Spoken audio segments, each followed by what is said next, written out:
1977, Mr. October, Reggie Jackson comes to the Yankees, creates a little bit of a stir, rubs some players the wrong way.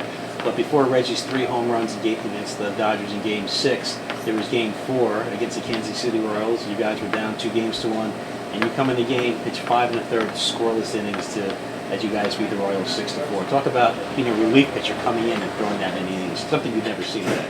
Well, that was some. I mean, that's really how I became a reliever, is because I could pitch innings and days in a row. My arm really never really got sore to where I could even say it was sore. And back then, I think I was efficient with my pitching. I think that had a lot to do with me pitching so many innings during those playoffs, because I mean the hitters would hit the first, second, third pitch that I would throw, because I was around the plate all the time, giving up ground balls. That's what I wanted to do. I never really worried that much about striking a guy. I would try and strike a guy out when need be, when you had to do it without giving up a run. But I felt great that day, and actually didn't give it much thought. I really didn't. Mr. Steiner passed away a couple of years ago, and Reggie Jackson recently said that he doesn't think today's players really appreciate the ferocity of what George was back in the day. I'm sure you have a couple of good George stories. Well, I mean, he was so much different than what everybody was used to, I think. I think the biggest thing for me was, if somebody would make an error or something, you'd want to get rid of them and bring somebody else in, and we try and tell the guy, you just can't do that. There isn't anybody to take his place that's that good. Well, you missed the ball or whatever.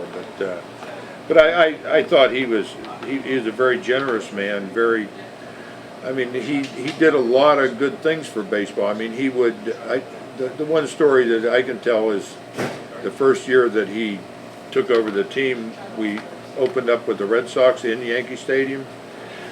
And they all had nice haircuts, and they ended up beating us that day. Well, at that point in time, I had long mutton chops, my hair was down to here, and he picked me out of the lineup as we were waiting for the national anthem, and he says, "I want that number 28 to get his haircut."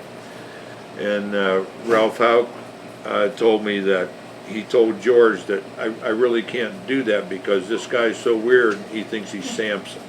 That if he gets his hair cut, he's not going to be able to pitch. So he said he let me go for a while, and if I pitched okay, then that'd be okay.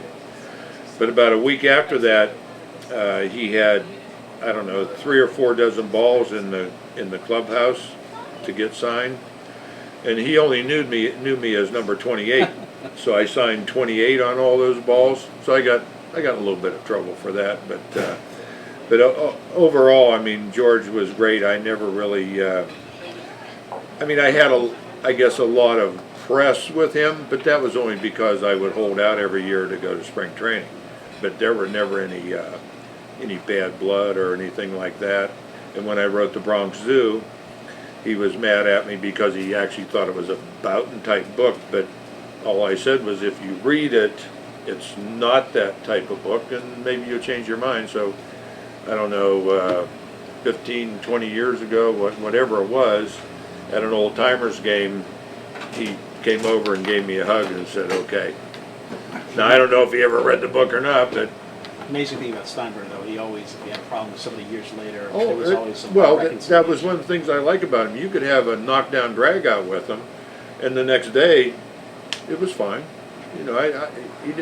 He never held any grudges with me. I don't know if I guess Billy would be the only guy, but how could you say he held a grudge when he brought him back 3 times?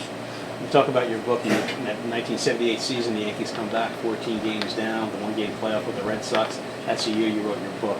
Talk about that season. Well, I mean, that was just one of those seasons that, I knew I wasn't going to pitch, and because Goose was there, and everybody thought I was upset. I really wasn't upset about that. It was the premise that they made when they made the trade was George was convinced that he was going to have the best right-handed, left-handed reliever. But what that came down to is we're both used to being in 70 plus games a year. Well, how are you going to do that? You know, you're going to end up with two mediocre pitchers. And I've said this 1,000 times. If Goose is warming up and I'm warming up beside him, I'm throwing an 86 mile an hour slider and Goose is throwing a 98 mile an hour fastball, I'm putting Goose in the game. And that's what it was. I left there so I could pitch again. That's basically what it was. I mean, Goose and I were friends before that, friends after that, and I just felt that if they wanted to make that trade, they just should have traded me first and then went on about their business. Hey, Sparky, we're here at Last Looks in Scarsdale, Steiner Sports, and there's a lot of birthday cakes around here. I'm in therapy. Do you see any of your liking?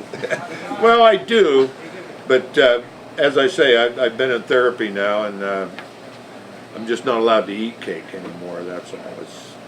But it's been a good ride. Sparky Lyle, thank you very much. My pleasure, man.